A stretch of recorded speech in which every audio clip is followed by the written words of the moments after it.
بسم اللہ الرحمن الرحیم۔ رات گزر گئی تو صبح ان مقدس سروں کو نیزوں پر اٹھایا گیا، اونٹوں کی سواریوں پر مقدس بیبیوں کو بٹھایا گیا۔ یہ لٹا پٹا قافلہ سوئے کوفہ روانہ ہو گیا۔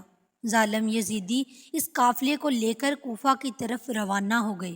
رات کو ابن سعد کے لشکر میں سے کسی نے چاہا کہ حضرت امام زین العابدین کو بھی شہید کر دے، لیکن ابن سعد نے کہا یہ بیمار بچہ ہے، اسے چھوڑ دو۔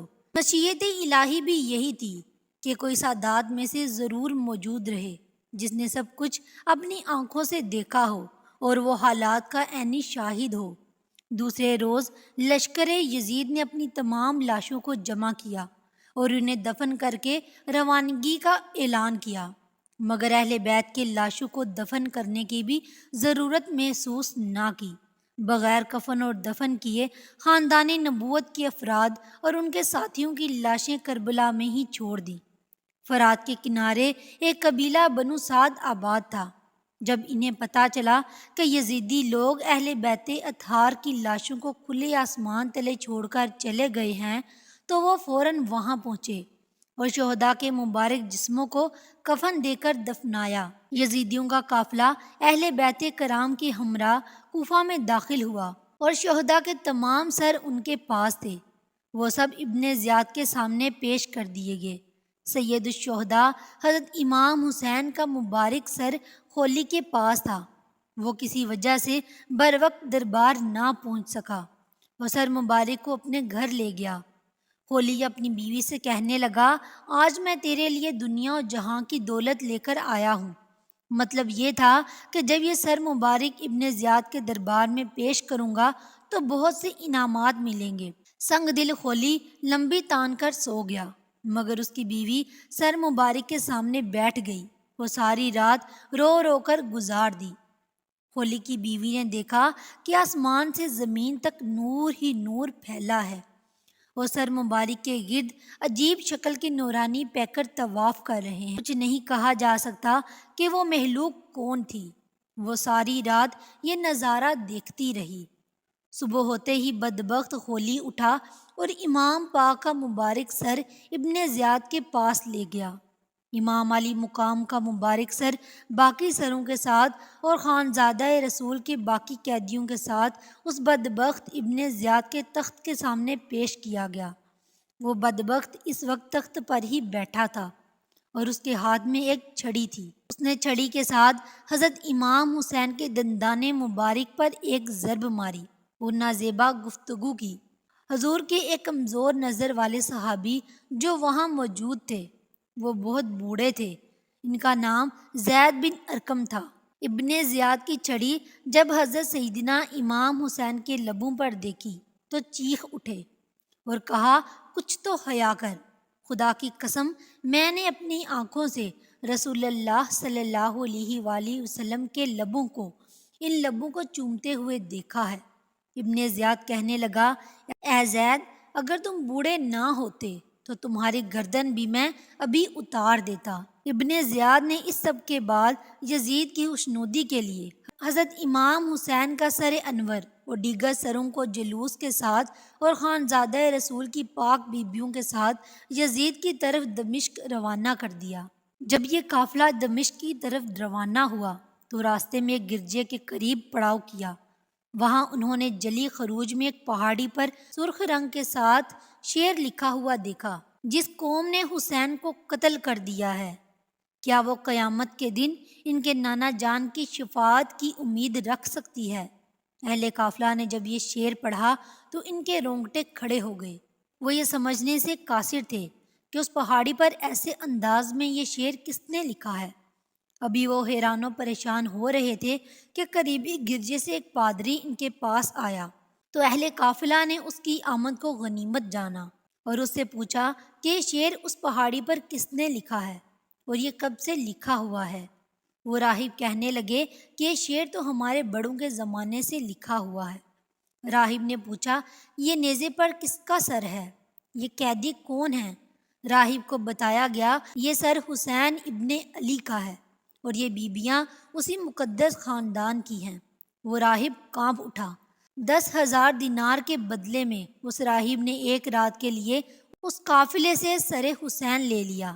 چنانچہ قافلے نے ایک رات کے لیے وہیں پڑاؤ کیا۔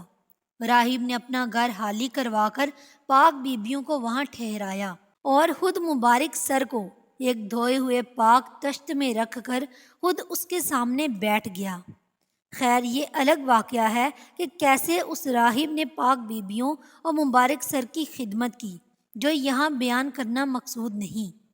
صبح ہوتے ہی قافلہ دوبارہ روانہ ہوا، اور جب یہ قافلہ یزید کے دربار پہنچا تو وہ پہلے سے ہی اس قافلے کا منتظر تھا۔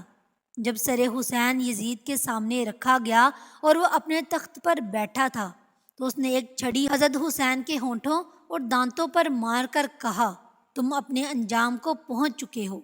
یزید نے جب نواسۂ رسول صلی اللہ علیہ وآلہ وسلم کے سر مبارک کی توہین کی تو وہاں موجود حاضرین نے اعتراض کیا، جس میں قابل ذکر یحییٰ بن حکم اور صحابی رسول حضرت ابو برزہ اسلمی تھے، جن کو یزید نے اپنے محل سے نکال دیا۔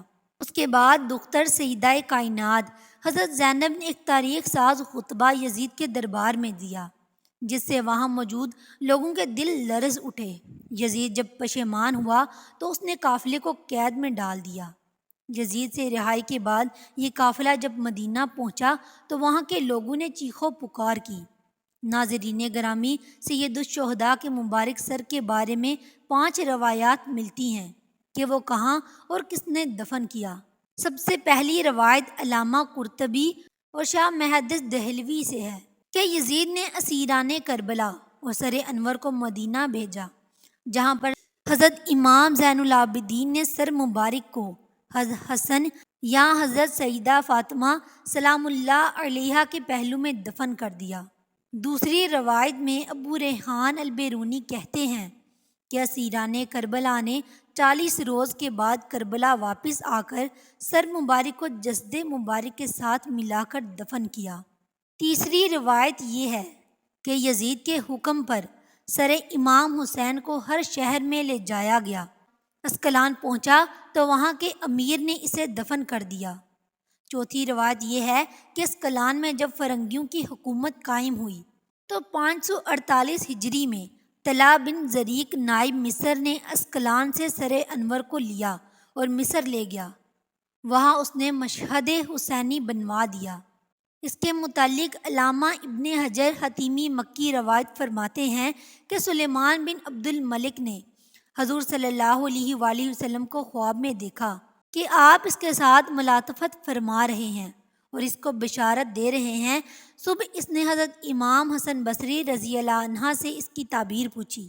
انہوں نے فرمایا، شاید تو نے حضرت محمد صلی اللہ علیہ وآلہ وسلم کی آل کے ساتھ کوئی بھلائی کی ہے۔ اس نے کہا، ہاں، مجھے ایک بات یاد ہے، میں نے نواسۂ رسول حضرت حسین کے سر مبارک کو خزانہ یزید میں دیکھا تو میں نے ان کو 5 کپڑوں کا کفن پہنایا اور میں نے اپنے ساتھیوں کے ساتھ ان پر نماز جنازہ پڑھی اور انہیں قبر میں دفن کر دیا۔ سلیمان بن عبد الملک کے بعد اس کے جانشین عمر بن عبد العزیز نے سر مبارک کو نکالا اور کربلا جا کر خود جسد مبارک کے ساتھ دفن کر دیا۔ ایک روایت یہ ہے کہ جب منصور ابن جمہور نے شام کو فتح کیا تو شہر میں داخل ہونے کے بعد وہ یزید کے خزانے والے کمرے میں گیا۔ وہاں اسے سرخ رنگ کی ایک ٹوکری ملی۔ منصور نے اپنے غلام سے کہا کہ اس ٹوکری کو حفاظت سے رکھو، یہ بنی امیہ کے قیمتی خزانوں میں سے ایک خزانہ ہے۔ لیکن جب اس کو تھوڑے عرصے کے بعد کھولا تو دیکھا کہ اس میں امام حسین کا نورانی سر ہے، جسے عطر کی خوشبو آ رہی تھی۔ اس نے اپنے غلام کو حکم دیا کہ ایک کپڑا لاؤ۔ اس نے سر کو اس کپڑے سے ڈھانپ دیا اور پھر کفن کرنے کے بعد اس سر کو دمشق میں باب فرادیس کے پاس دفن کر دیا۔